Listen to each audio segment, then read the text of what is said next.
Bonjour YouTube, ici David Morin. Aujourd'hui, on se retrouve pour un nouveau tutoriel. Alors, je sais, j'ai été absent ces derniers temps, mais il fallait prendre un peu de recul pour pouvoir établir une nouvelle stratégie de contenu sur mes réseaux. Donc aujourd'hui, on se retrouve pour un nouveau tutoriel sur Revit. Donc aujourd'hui, je vais vous montrer comment modéliser cet élément-là. Normalement, c'est un parasol. Donc vous allez voir, c'est hyper simple de le modéliser. Donc sans plus tarder, ce qu'on va faire, on va aller directement dans le vif du sujet. Donc déjà, ce que je vais faire, je vais aller dans Fichier, Créer, et je vais prendre un gabarit architectural. Je fais OK. OK, donc une fois que j'ai fait ça, je vais aller directement changer les unités. UN, je viens dans longueur, centimètre, une décimale, et je vais aller dans la distance, donner également une décimale. C'est très important de changer les deux valeurs. Donc une fois que j'ai fait ça, ce que je vais faire, je vais vérifier mes élévations. Mais normalement, je devrais avoir 3 mètres, 3 mètres à chaque élévation. Voilà. Donc je retourne dans mon plan d'étage, je vais aller sur le niveau 2. OK, donc une fois sur le niveau 2, ce que je vais venir faire, c'est que je vais aller d'abord dans volume et site. Et dans volume et site, je vais afficher un volume, c'est-à-dire que je vais afficher en fait les volumes. Parce que ce qu'on va faire en fait, c'est qu'on va créer un volume. Ce volume-là va nous servir de modèle pour réaliser notre élément. Parce que comme vous voyez, le parasol, il a les parties qui sont en tissu, là, il y a des courbes. Et ces courbes-là sont assez difficiles à réaliser si vous ne prenez pas un volume in situ, au fait. Donc, ce qu'on va faire, on va le modéliser, cet élément-là, avec un volume in situ. Et ensuite, après, on va appliquer les paramètres pour que ça devienne en fait un tissu. Vous allez voir, c'est très simple. Donc, ce que je fais, maintenant, après avoir activé, afficher les volumes, je vais aller dans volume in situ. Je donne un volume, je peux le renommer si je le veux. Moi, je vais le garder en volume 1. OK. Donc maintenant que j'ai mon volume 1, ce que je vais faire, je vais tout simplement commencer par réaliser mon pilier qui sera le pilier central. Voilà, vu que je suis en centimètres, je vais le donner une valeur de 12 centimètres. Bon, il me dit que l'élément est trop petit. Généralement, quand vous avez ce petit problème, tout ce que vous avez à faire, c'est de réaliser d'abord un cercle, sélectionner et venir maintenant changer sa valeur ici. Voilà, donc on voit que cette fois-ci, il me dit plus que mon élément il est petit. Donc une fois que j'ai fait ça, je pars direct en 3D.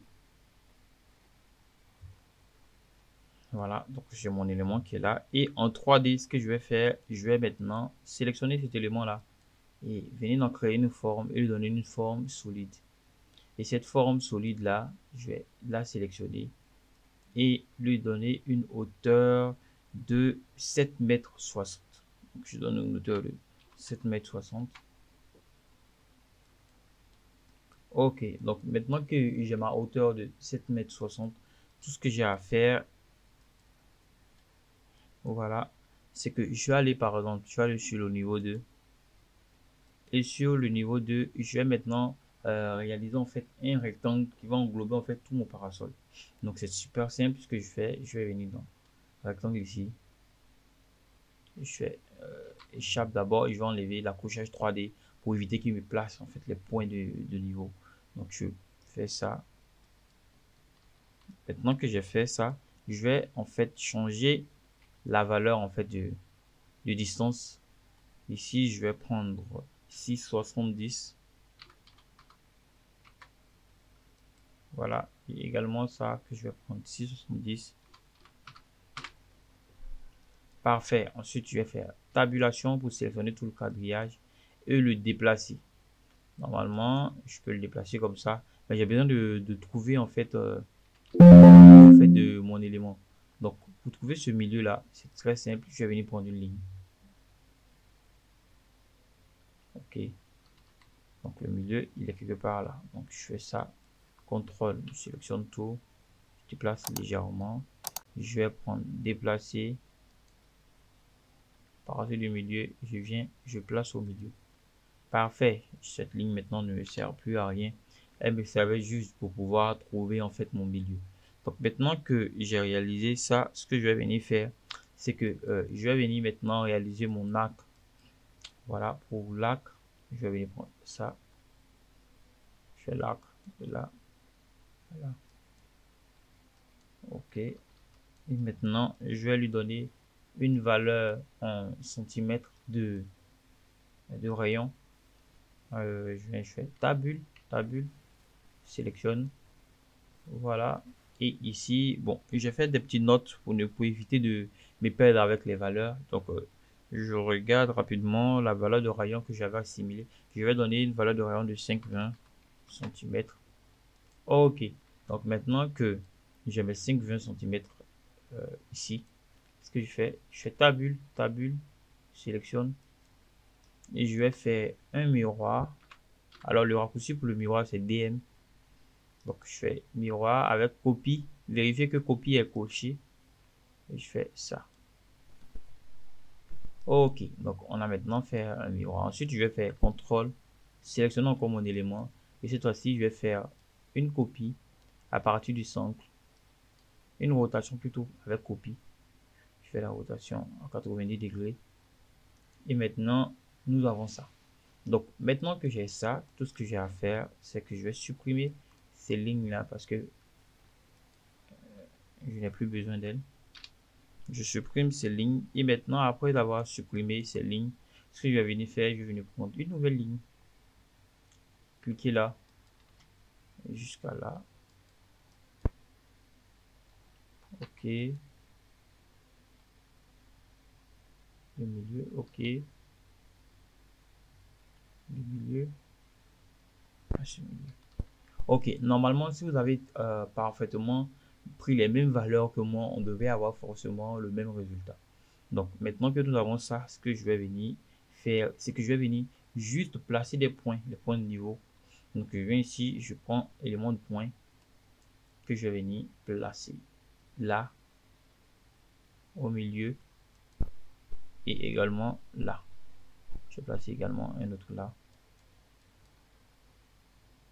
au milieu et également là, là.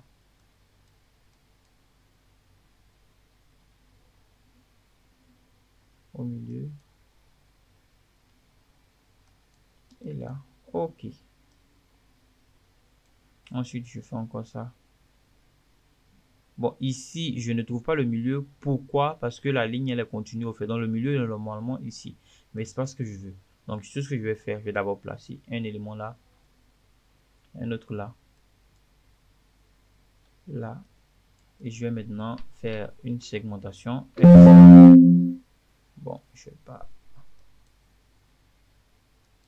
Si je segmente à partir de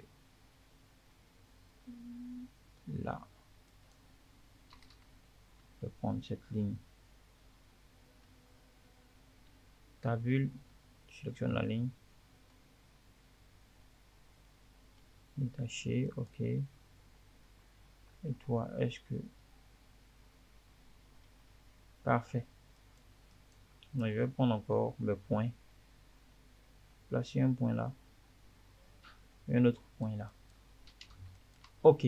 Donc, maintenant que j'ai placé les points, en fait, ces lignes-là, elles me servent uniquement pour juste aligner mes éléments. Donc, les lignes-là, je n'en ai plus besoin. Donc, ce que je vais faire, supprimer ça, ça, ça, également ça. Ah, je vois que ici, là, je me suis trompé. Puisque, oui, je pense. En fait, ça, c'est pas bien au milieu. Pourquoi? Parce que les lignes là, comme vous voyez, je les ai pris jusqu'au centre, alors que je devais les prendre par rapport au milieu, par rapport, c'est-à-dire de là à là, au fait. C'est ce milieu-là que je cherche. Donc, je vais reprendre ça rapidement. C'est simple, tabule, je sélectionne cette ligne. Je viens jusqu'à là. Parfait. Lui, je vais te déplacer jusqu'ici. Et toi également, je vais rechercher le milieu.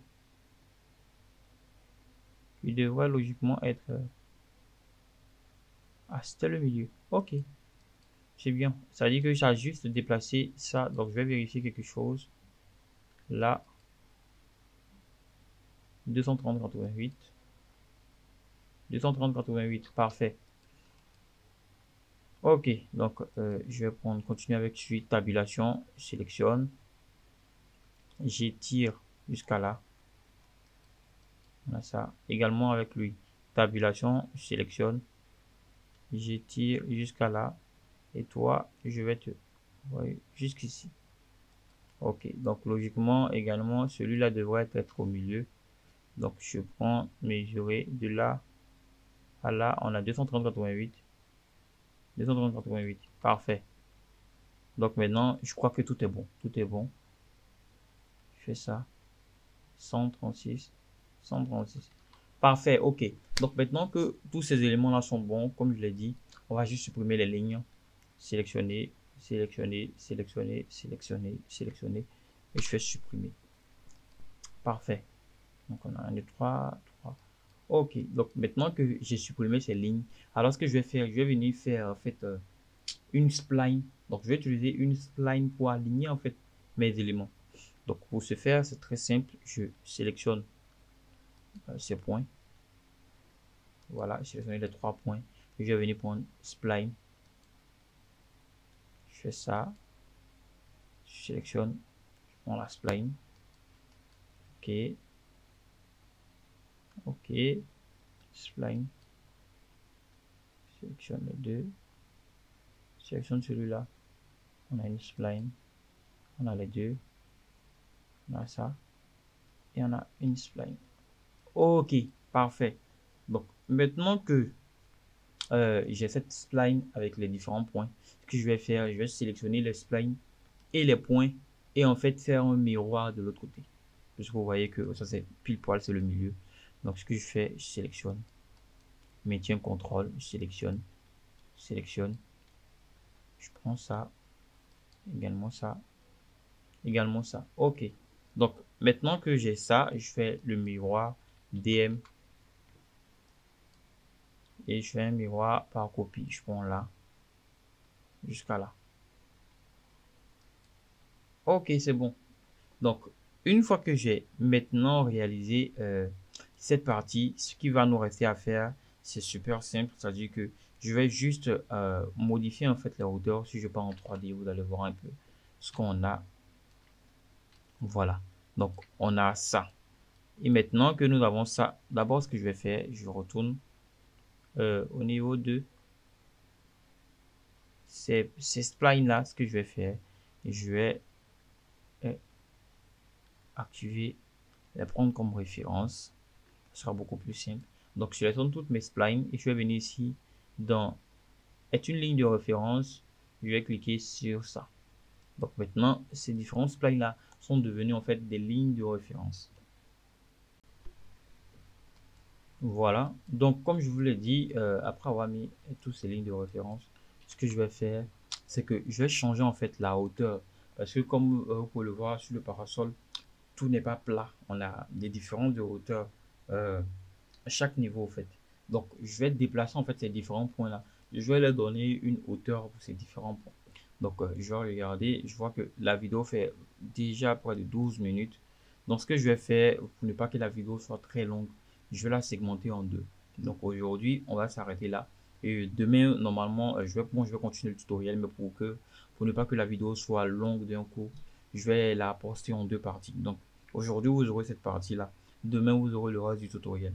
Donc, j'espère que vous aurez aimé le tutoriel. Si c'est le cas, n'oubliez pas de mettre un gros pouce bleu. Et ce qu'on va faire déjà, c'est qu'on va enregistrer pour éviter de reprendre en fait. Donc, moi, je vais le mettre au projet 3. Bon, je vais l'appeler tuto. Voilà, je vais l'enregistrer. Oui, j'enregistre. Il me dit qu'il y avait un autre élément à cet emplacement-là. Donc, je l'enregistre. OK. Donc, vous allez l'enregistrer et valider ça comme ça. Normalement, vous devriez avoir un élément tout plat comme ce que je vois actuellement. Mais c'est pas bien grave. Donc, demain, on va terminer le tutoriel. Donc, si vous avez aimé la vidéo, n'oubliez surtout pas de laisser un gros pouce bleu, de vous abonner. Et comme promis, cette année, je vais faire un maximum de tutoriels. Vous allez voir, je vais faire énormément de tutoriels sur Revit. Beaucoup de tutoriels sur Revit. Et on va ensuite attaquer Lumion. Donc, je vais faire énormément de tutos sur Revit et les rendus Lumion. Donc, j'espère que vous aurez aimé la vidéo. C'est le cas, comme je l'ai dit. N'oubliez pas de vous abonner, d'activer la cloche de notification et de partager. C'est David Goran. On se retrouve très prochainement pour de nouveaux tutoriels. Merci.